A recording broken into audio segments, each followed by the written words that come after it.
Yang hubad. Ay, ano yun? Ba't nagtatakip ka ng mata? Ay, kasi di ba pag nakaubad, dapat magtakip ka ng mata. Di ba Ma'am di ba? Takip tayo mata. Oo nga pala. Ayan o. Kung ayaw mo nito, Ma'am Bobby, meron kami ditong jumbo hotdog. Ay, kaya lang pre, 3 lang siya eh. 4 tayo eh. Ay, Bostonyo, buksan na namin yung rep mo ha. Ready na Para namin, boss. para makapag-ready pa kami ng iba. Tara pare, tingin tayo. Natin yan. Ito. Ano ba meron dito? Ay, ayun! Ito, Ma'am Bobby, gusto mo ng sarap to?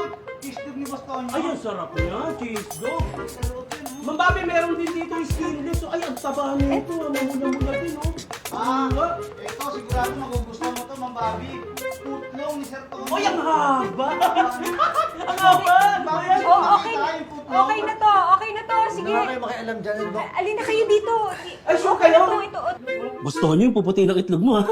Masarap kaya yun. Ayaw niyo talaga?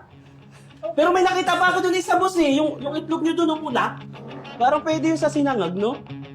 Maalat ba yun? Okay na yung wag na yung itlog na maalat. Okay na to. Hindi na. Parang ang alat ng itlog ni boss, no? Ito, masarap ito yung hubad. Hubad na naman. Eh, sige. Tikman mo yung nakahubad pa rin. Mukhang mahilig ka rin magpapakain.